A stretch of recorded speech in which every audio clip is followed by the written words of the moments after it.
અને આ સાથે મહત્વના સમાચાર આગળ મળી રહ્યા છે। અમદાવાદથી બઝર વાગી રહ્યું છે ગુજરાત ફર્સ્ટનું રેડ એલર્ટ। મોટા સમાચાર મળી રહ્યા છે અમદાવાદથી, જ્યાં એસએમસીએ ટ્રેનમાં લવાતો દારૂનો જથ્થો ઝડપી પાડ્યો છે। જી હા, અસારવા રેલવે સ્ટેશનથી દારૂ ઝડપાયો છે। ઉદયપુર અમદાવાદની ટ્રેનમાં દારૂનો જથ્થો લાવવામાં આવ્યો હતો। રૂપિયા 1,54,000ની કિંમતનો 770 બોટલ દારૂ જપ્ત કરવામાં આવ્યો છે। જો કે આ સમગ્ર મામલે એસએમસીએ 3 આરોપીઓની ધરપકડ કરી છે, આગળની તપાસ હાથ ધરી છે। વધુ જાણકારી સાથે જોડાઈ ગયા છે મારા સહયોગી ઉમંગ ગ્રાવલ ન્યૂઝરૂમથી। ઉમંગ, મોટી માત્રામાં દારૂનો જથ્થો ટ્રેન મારફતે લવાતો હતો, જે ઝડપી પાડવામાં આવ્યો છે। કોને મોકલ્યો હતો, કયા ઈરાદાથી ગુજરાતમાં દારૂ લાવવામાં આવ્યો, શું પૂરી વિગતો?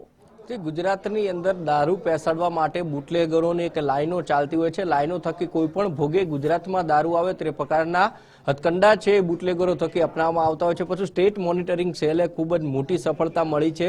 ભલે દારૂની કિંમત ઓછી છે, પરંતુ ટ્રેનની અંદર ઉદયપુર અમદાવાદ વાળી જે ટ્રેન હતી, ટ્રેનની અંદર અસારવા સ્ટેશન જે આવેલું છે ત્યાં આગળથી એસએમસીને બાતમીના આધારે આ મોટો જથ્થો છે દારૂનો મળી આવ્યો છે। મુખ્ય કારણ છે કે દારૂ એ ગુજરાતની અંદર ડ્રાય સ્ટેટ છે ને એના કારણે ઠેર ઠેર દારૂ મળે છે। એમાં કોઈ નવાઈની વાત નથી। ઠેર ઠેર બુટલેગરો બેફામ બન્યા છે તે પણ કોઈ નવાઈની વાત નથી, પરંતુ આ જથ્થો નવો કિમિયો છે, નવી મોડસ ઓપરેન્ડી છે કે ટ્રેનની અંદર પહેલી વખત એવું બન્યું હશે કે ટ્રેનની અંદર ટ્રેનના ડબ્બાની વચ્ચે દારૂ મૂકી અને આવતો હોય અને અમદાવાદમાં ઉતરવાની બાતમી છે ક્યાંક એસએમસીને મળી હતી।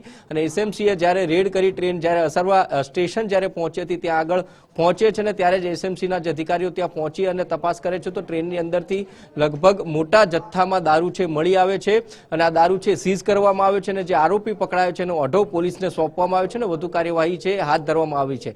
ત્યારે જ્યારે પૂછપરછ થાય ત્યારે ખબર પડે કે આ લાઈન કોની ચાલતી હતી, કયા બુટલેગરની હતી, કોના રહેમ નજર હેઠળ છે એ ટ્રેનની અંદર છે દારૂ ગુજરાતની અંદર પેસાડવાનો જે કિમિયો છે એ આ બુટલેગરો થકી કરવામાં આવતો હતો। જી ઉમંગ, બિલકુલ આભાર આપનો। એટલે અત્યારે એસએમસીને મોટી સફળતા મળી છે અને એસએમસી તપાસ પણ કરી રહી છે। ગુજરાતની અંદર જે રીતે દારૂ, ડ્રગ્સ પકડાઈ આવે છે, કોણ ગુજરાતને બદનામ કરવાનું ષડયંત્ર રચી રહ્યું છે તે સવાલ ઉઠે છે।